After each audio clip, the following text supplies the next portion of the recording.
اگر ہر شخص قرآن کو خود سمجھے، اگر ہر فرد کہے میں صرف قرآن مانوں گا، کسی محدث کی ضرورت نہیں ہے مجھ کو، تو ایک آیت 100 تشریحات، ایک دین 100 اسلام، یہ انتشار کون روکے گا؟ محدث کو تو ہم مانتے ہیں جی، یہ ہم نے حدیث کی کتابیں رکھی ہوئی ہیں، قرآن رکھا ہوا ہے، اس کے نیچے کیا ہے؟ ساری حدیث کی کتابیں ہیں۔ جو بندہ سنت اور حدیث کو نہ مانے، مطلقاً سنت کا انکار کرے، وہ تو کافر ہے۔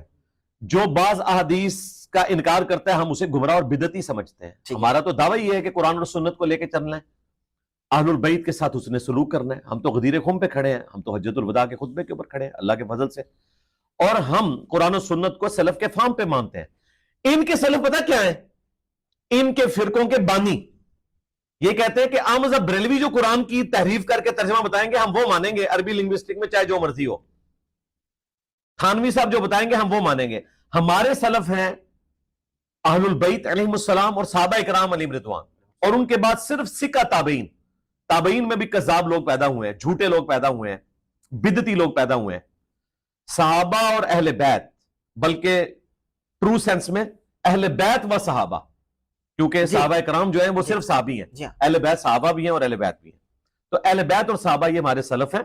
ان کے بعد چاہے احمد بن حنبل ہوں، چاہے امام حنیفہ ہوں، امام شافعی ہوں، امام مالک ہوں، یا بعد میں آنے والے امام ابن تیمیہ ہوں، یا بہت بعد میں آنے والے امام احمد بریلوی ہوں، یا تھانوی صاحب ہوں، یا محمد بن عبد الوہاب صاحب ہوں، یہ علماء امت ہیں۔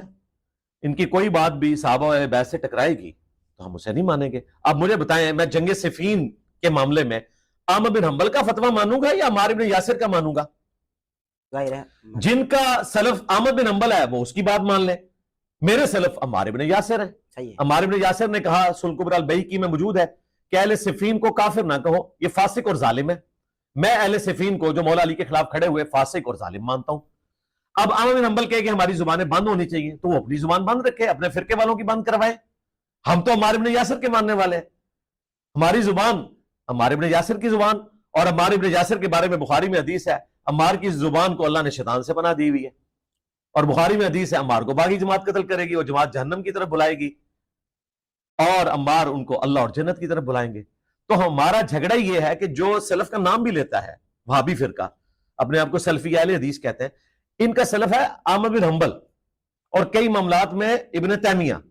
صحابہ اہل بیت کو اس سلف نہیں مانتے، ورنہ یہ خلفائے راشدین کے فتووں کو لے کے چلتے ہیں۔ اس لیے ہم پوچھتے ہیں جی، پہلے خلیفہ کے مخالفین کہتے ہیں منکرین زکوٰۃ، دوسرے خلیفہ کے مخالفین کہتے ہیں جی رومنز اور پرشین کافر، تیسرے خلیفہ کے مخالفین کہتے ہیں جی خارجی، جھوٹ بولتے ہیں، خارجی نہیں، وہ بلوائی تھے، صحابہ اور تابعین تھے وہ، خارجی کہاں سے تھے وہ؟ خوارج کی تو ٹرم ہی ان کے لیے یوز نہیں ہوتی۔ ان کے پیچھے تو حضرت عثمان نے صحیح بخاری میں 695 نمبر حدیث ہے کہ ان کے پیچھے نمازیں پڑھو، تو یہودیوں کے پیچھے تو نمازیں نہیں پڑھوا رہے تھے، مسلمان تھے، اختلاف رائے کرتے تھے۔ تیسرے خلیفہ کے مخالفین جی بلوائی، چوتھے خلیفہ کے مخالفین رضی اللہ عنہ، جی بالکل ٹھیک ہے رضی اللہ عنہ ہیں، لیکن ساتھ بولیں پولیٹیکلی باغی تھے، یہ بھی بولیں جو اللہ کے نبی نے فرمایا ہے۔ وہاں آ کے ان کی جو ہے وہ حدیث کی تشریح بدل جاتی ہے۔ تو ہم تو مولا علی کے ساتھ کھڑے ہیں، ہماری کسی کے ساتھ دشمنی نہیں۔ اگر میں 3 بندوں سے اختلاف کرتا ہوں نا، تو 1 لاکھ سے زیادہ صحابہ کے حق میں ان کے ساتھ اختلاف رائے رکھتا ہوں، اور اس میں ٹاپ آف لسٹ مولا علی علیہ السلام۔ ورنہ میری کوئی ذاتی دشمنی نہیں حضرت معاویہ رضی اللہ تعالیٰ عنہ سے، یا حضرت مغیرہ ابن شعبہ رضی اللہ تعالیٰ عنہ سے، یا حضرت عمر بن عاص رضی اللہ تعالیٰ عنہ سے، ورنہ میں ان کو رضی اللہ عنہ کہہ رہا ہوتا۔ نعوذ باللہ، میں انہیں صحابہ بھی مانتا ہوں، انہیں میں جنتی بھی مانتا ہوں، لیکن اگر یہ کہیں کہ ان کی غلطیوں سے صرف نظر کرتے ہوئے مولا علی کو بھی حق پہ مانے اور ان کو بھی حق پہ مانے، تو یہ تو اپنے نبی کے ساتھ غداری ہے۔ نبی نے تو کہا تھا علیکم بسنتی وسنت الخلفاء الراشدین المہدیین، خلفائے راشدین کی سنت پہ چلنا ہے۔